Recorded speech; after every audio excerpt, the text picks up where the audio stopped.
Hey everyone, and welcome to Feldman Physical Therapy and Performance's newest location in Pauling. But that's not what I'm here to talk to you guys about today. I really want to talk about something that I've been seeing more and more in the clinic, especially as runners start to kind of progress their running, or people have kind of started to exercise, or we've just been sitting on our butts a little bit too long. And really what that is, it's this pain in the butt. People sometimes come in and they're confused. They do some research of their own and they say, hey, you know what, I really don't know what's going on. I think I might have some sciatica. I've got this pain sitting right underneath my tush. It hurts when I sit. It hurts when I kind of just don't do much. It hurts when I bend over. It does hurt when I run. It hurts when I run uphill. And sometimes where we really need to look is the proximal hamstring tendon.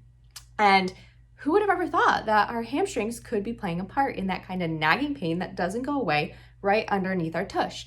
And really, we have three hamstring muscles, okay, that come up and they attach right in that crease of our glutes, okay?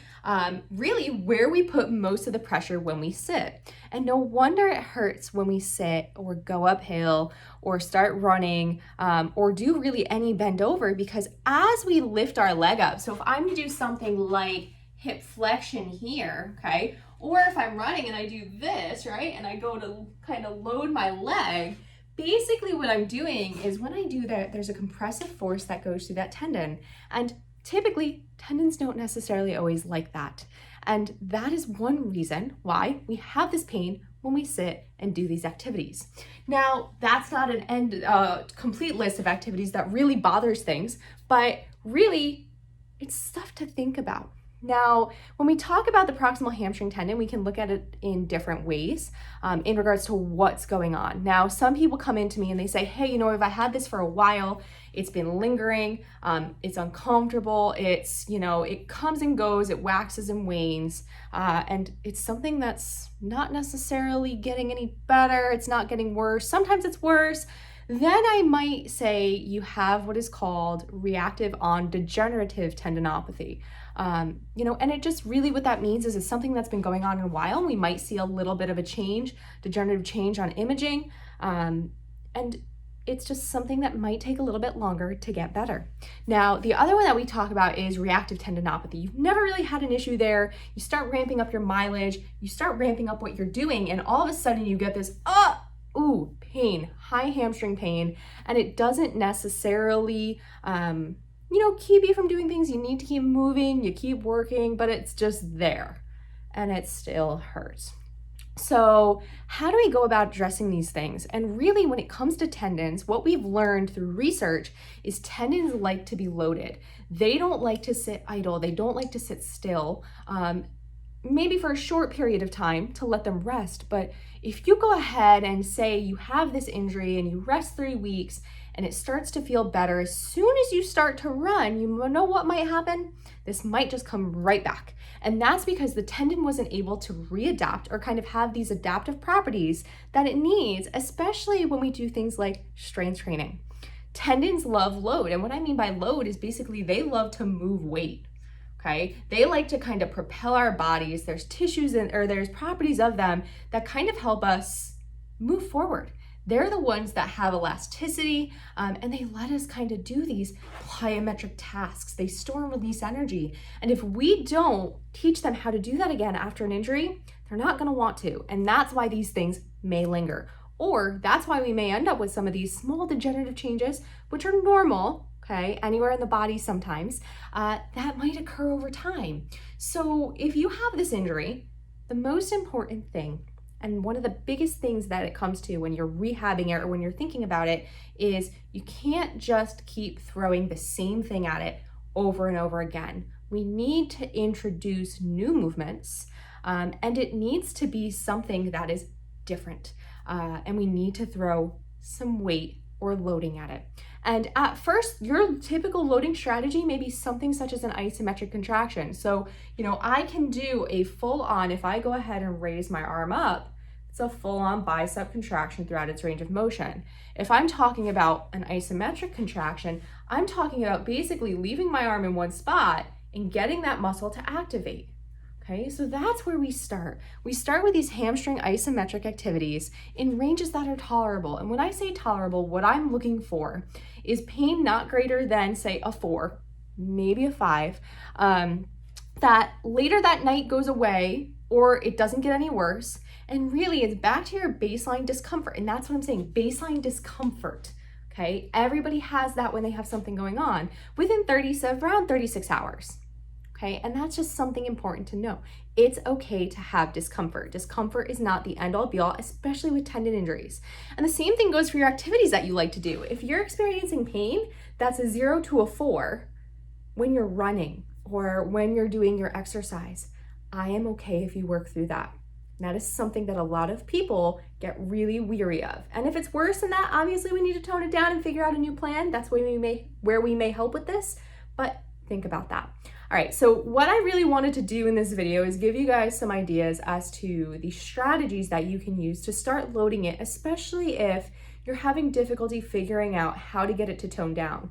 And I talked about the isometric contraction, and sometimes that isometric contraction can actually be healing. It can decrease your discomfort, and it can kind of just make you be able to move forward a little bit. I've had some runners who have come in recently with this type of thing, even somebody post-operative hip replacement, and these exercises have really helped to decrease their discomfort. So that's where I'm going to start. Loading strategies of the hamstrings through different ranges of motion are also important as we progress, and these slow, heavy resistance training type deals are also important. And that's it. If that's something you're not comfortable doing, that's where you need to look for guidance. So let's start with some isometrics that I typically give sometimes for this proximal hamstring tendinopathy. And the first one really that I like to do is a static bridge hold. And one of the reasons is you're not getting yourself into hip flexion, okay? That's what we want to avoid sometimes at the beginning of this. We want to avoid a lot of hip flexion activities. We don't want to be here. We don't want to be getting into, and if I back up, we don't want to be getting into a massive deep squat, because typically a lot of the time people feel that. So we want to do things in a position that decreases the compression on that tendon, but also lets you work it a little bit more. So here's number one that I typically tend to do. And I'll start with both legs just to have people be a little bit more comfortable. So I'll go ahead and lay down. And one of the things that I do is I just have people work through a range of motion. So I'm going to be up on my heels. I'm just going to lift up. And I'm going to hold here. If you could see, my elbows aren't on the ground because I'm trying to really just isolate my hamstrings. I'll hold for say 10 seconds. I'll come back down. I'll walk my legs out a little bit more. And I go ahead and do the same thing, okay? All right, I will keep walking until I start to feel it. And if I start to feel it and it's that 4 and it's kind of actually getting better as I go, keep going, don't stop. And I'll go through that sequence a few times. Another one that I sometimes like to do is just an isometric hamstring curl. So I have, you can't necessarily see it, but a band in the door, okay? I'm not necessarily gonna do a full-on curl. So if I talk about a hamstring curl, if I go ahead and I lay down, a hamstring curl is basically here, okay? So all I'm gonna do is basically put the band around my leg, okay? Okay, I'm gonna start with it bent. I will lay down, I don't know if you guys can see me, but I'll go this way, okay? I'll lay down, okay, and I'm just gonna hold it here. I'm not gonna work through the full range of motion, okay, but I'm just gonna hold it in a static hold. And similar to the other way, I'm gonna hold for about 10 seconds and relax, okay? I can go ahead and help my other leg back, hold, and relax. And that's just another one that's really good to start doing, especially if this is really irritating. As you progress, we can start working you through the full range of motion, okay? And one of the other things that we like to do is load eccentrics, okay? Which a lot of people typically see for tendons is a great thing. However, with the hamstring tendinopathy, really what we've seen is just a slow, heavy resistance training. And you know what? One thing I like to really incorporate as I start progressing, as people start to feel better, I'll use sliders. So I'll go ahead and have people start doing eccentric contractions on sliders in that bridge position that I showed you. One of the other ones that I really like to do is get people, okay, into doing something like a single leg deadlift.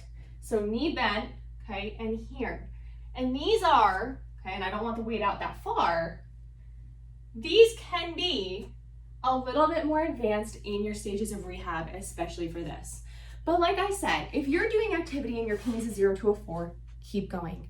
If you are feeling more discomfort during this stuff, maybe it's time to seek some help. So as always, if you guys have questions, feel free to reach out, give the blog a read. There's so much that I can say about proximal hamstring tendinopathy, but you know what? That's where I'm gonna leave it. So give these a shot. As always, I can post some more videos if you'd like. And guys, let's get rid of this pain in the butt for once and for all. And the thing is, sometimes you may be doing too much, sometimes you may be doing too little, so find your happy medium. All right, guys, have a great day, and until the next time.